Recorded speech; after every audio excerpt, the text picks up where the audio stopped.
Sam Bahadur real warrior, national hero, భారత army మొదటి field marshal Sam Manekshaw. ఇప్పటి బంగ్లాదేశ్ ఏర్పడటానికి ఆయన గ్రేట్ ఫైటే కారణం. 1971 భారత్ పాకిస్తాన్ యుద్ధం ఒక హిస్టరీ. ఆ యుద్ధంలో పాకిస్తాన్ని చిత్తుచిత్తుగా ఓడించింది భారత సైన్యం. ఆ సైన్యాన్ని నడిపించిన నాయకుడు శామ్ బహదూర్. ఇంకొక్క అడుగు వేస్తే పాకిస్తాన్ అనే దేశమే ఉండదు అని ఆ దేశానికి వార్నింగ్ ఇచ్చిన గ్రేట్ హీరో. ఆ హీరోయిక్ స్టోరీనే విక్కీ కౌశల్ మూవీ శామ్ బహదూర్.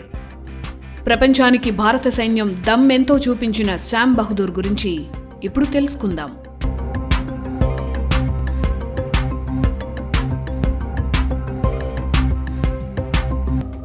ప్రస్తుతం మనం బంగ్లాదేశ్గా పిలుస్తున్న ఆ దేశం 1947 దేశ విభజన తర్వాత ఈస్ట్ పాకిస్తాన్గా ఉండేది. బెంగాల్ 2 భాగాలుగా విడిపోయింది. మన దేశంలోకి వెస్ట్ బెంగాల్ వచ్చింది. ముస్లింలు ఎక్కువగా ఉన్న తూర్పు బెంగాల్ ప్రాంతం పాకిస్తాన్లో కలిసింది. అప్పటినుంచి ఆ ప్రాంతం ఈస్ట్ పాకిస్తాన్ అయింది. అయితే ఈస్ట్ పాకిస్తాన్లో బెంగాలీలు కూడా ఎక్కువ సంఖ్యలో ఉండేవారు. తమ దేశంలో బెంగాలీలు ఉండడం పాకిస్తాన్ వారికి ఇష్టం లేదు. విభజన రోజు నుంచి వారిపై పాకిస్తాన్ అరాచకాలు దశాబ్దాల పాటు సాగాయి. అప్పటి రోజులను బంగ్లాదేశ్ పాతతరం వారికి గుర్తు చేస్తే ఇప్పటికీ వణికిపోతారు. ఈస్ట్ పాకిస్తాన్లో ఉన్న బెంగాలీలపై పాకిస్తాన్ చేసిన అరాచకాలు, అత్యాచారాలను బంగ్లాదేశ్ జీనోసైడ్ అంటారు. అదో బ్లడీ హిస్టరీ. అప్పుడే ఈస్ట్ పాకిస్తాన్ విముక్తి కోసం సహాయం అర్థించి అక్కడి ప్రజలకు మద్దతుగా నిలిచింది మన దేశం. అప్పటి ప్రధాని ఇందిరాగాంధీ తీసుకున్న డేరింగ్ అండ్ డాషింగ్ డెసిజన్ కి ఎవరైనా సెల్యూట్ కొట్టాల్సిందే. ఇందిర నిర్ణయాన్ని పర్ఫెక్ట్ గా అమలు చేసిన రియల్ హీరో శామ్ బహదూర్. భారత సైన్యం ఆయనకు పెట్టిన Nick name Sam the Brave. Sam Bahadur అసలు పేరు శామ్ హోర్ముజ్జీ ఫ్రేమ్జీ జంషెడ్జీ మానేక్షా. 1971 భారత్ పాక్ యుద్ధంలో మనం అతిపెద్ద విజయం సాధించాం. ఆ గ్రేట్ విక్టరీ వెనుక ఉన్న వారియర్ శామ్ మానేక్షా. అలా మ్యాప్ నుంచి ఈస్ట్ పాకిస్తాన్ చెరిగిపోయింది. బంగ్లాదేశ్ ఏర్పడింది. ఆనాటి ఈస్ట్ పాకిస్తాన్లో లక్షల మందిని పాకిస్తాన్ ఘోరాల నుంచి కాపాడిన గొప్ప వ్యక్తి శామ్ మానేక్షా. మన సైన్యంలో ముఖ్యమైన విభాగాల్లో ఒకటైన గూర్ఖా రైఫిల్స్ తో శామ్ మానేక్షాకి అనుబంధం ఎక్కువ. అందుకే వారంతా శ్యామ్జీని శామ్ బహదూర్ అని పిలిచేవారు. ఆ పేరే స్థిరపడిపోయింది. శామ్ బహదూర్ అమృత్సర్లోని పార్సీ దంపతులకు 1914 ఏప్రిల్ 3న ఆయన జన్మించారు. ఆయన పుట్టిన కొన్నాళ్లకే ఫస్ట్ వరల్డ్ వార్ మొదలైంది. అలా పుట్టడమే యుద్ధ సమయంలో పుట్టారు. శ్యామ్జీకి 4 అన్నలు, 2 అక్కలు. నైనిటాల్లో ఆయన చదువుకున్నారు. ఆ తర్వాత డెహ్రాడూన్లోని ఇండియన్ మిలిటరీ అకాడమీలో క్యాడెట్ ఫస్ట్ బ్యాచ్లో శామ్ మానేక్షా చేరారు. అక్కడి నుంచి శామ్ వారియర్ లైఫ్ మొదలైంది. 1934లో అంటే బ్రిటిష్ ఇండియా ఆర్మీలో శామ్ లెఫ్టినెంట్ స్థాయిలో పనిచేశారు. అలా 40 ఏళ్ల పాటు ఆయన జీవితం అంతా ఆర్మీలోనే సర్వీస్ చేశారు. 5 పెద్ద యుద్ధాలను చూసిన వారియర్ ఆయన. సెకండ్ వరల్డ్ వార్లో ఆయన అప్పటి బ్రిటిష్ ఇండియా తరపున ఫైట్ చేశారు. ఆ తర్వాత ఫ్రీడమ్ వచ్చాక చైనా పాకిస్తాన్లతో జరిగిన 3 యుద్ధాలలో శామ్ మానేక్షాది కీ రోల్. ముఖ్యంగా సెకండ్ వరల్డ్ వార్లో బర్మాను ఆక్యుపై చేసిన జపాన్ సైన్యంపై శామ్ బహదూర్ సైన్యాలు అటాక్ చేశాయి.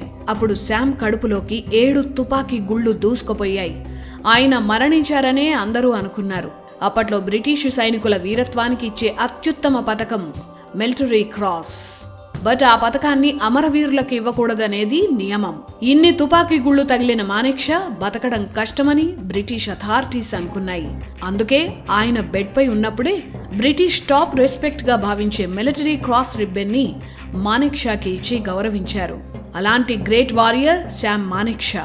కానీ దాదాపు మృత్యువు వరకు వెళ్లిన శామ్ అన్ని గుళ్లు తగిలినా బతికారు. అదొక మిరాకిల్ గా ఇప్పటికీ చెప్తారు. ఆ తర్వాత మన దేశానికి స్వతంత్రం వచ్చింది. అప్పుడు కూడా 1947 దేశ విభజన సమయంలో, అలాగే 1948 జమ్మూ కాశ్మీర్లో సైనిక చర్య టైంలో కూడా శామ్ మానేక్షా రోల్ చాలా కీలకం. బట్ అన్నిట్లోకి the great war 1971 Bharat Pakistan యుద్ధం. బంగ్లాదేశ్ విముక్తి యుద్ధంలో పాక్ పై భారత్ చేసిన యుద్ధమంతా శామ్ బహదూర్ నడిపించిందే.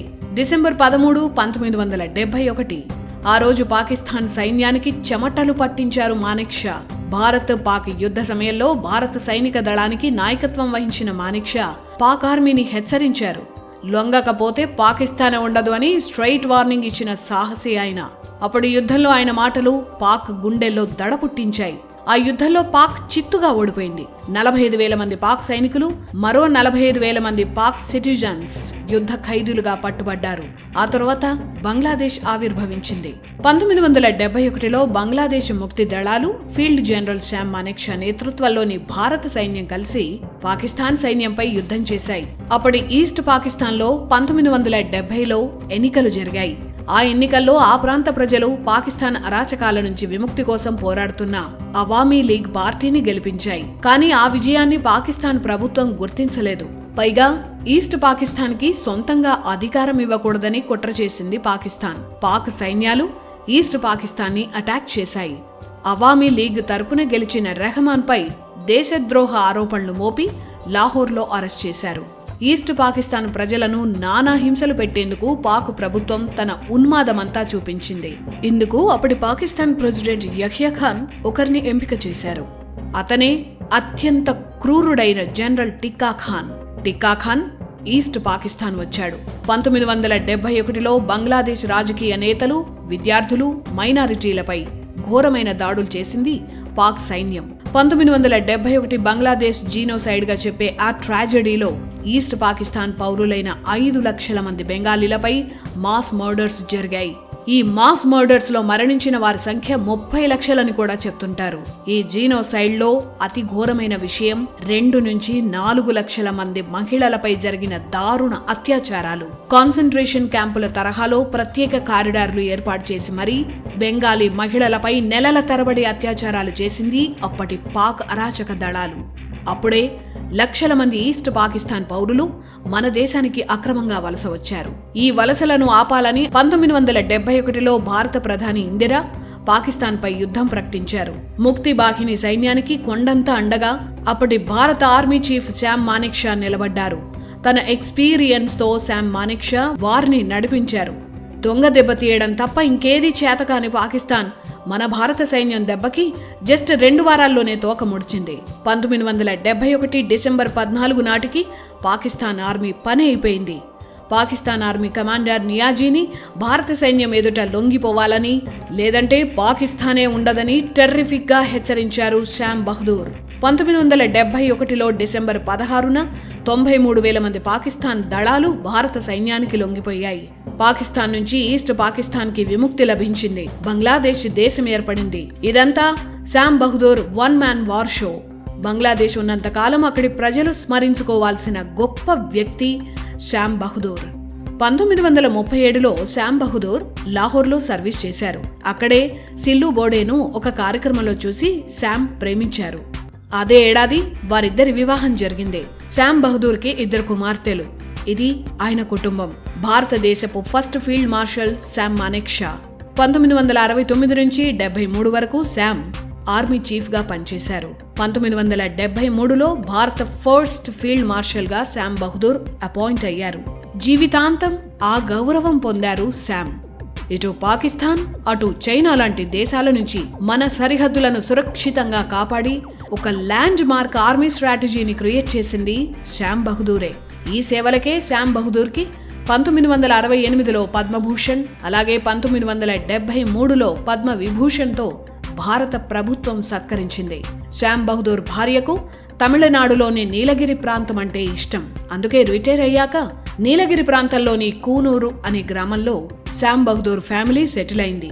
అక్కడే 2008లో శామ్ బహదూర్ న్యూమోనియాతో బాధపడుతూ మరణించారు. అప్పటికి ఆయన వయసు 94 ఏళ్లు. ఊటీలో ఆయన సమాధి ఉంది. చుట్టూ ఉన్న శత్రు దేశాల నుంచి దశాబ్దాల పాటు మన సరిహద్దులను కాపాడిన సాహసి శామ్ బహదూర్ మానేక్షా. భారత సైన్యం తలుచుకుంటే ఎలాంటి యుద్ధాన్నైనా గెలవగలదని నమ్మకాన్నిచ్చిన వీరుడు శామ్ బహదూర్. దేశానికి ఎన్నో దశాబ్దాలు రక్షణ భరోసా ఇచ్చిన గ్రేట్ వారియర్ శామ్ బహదూర్.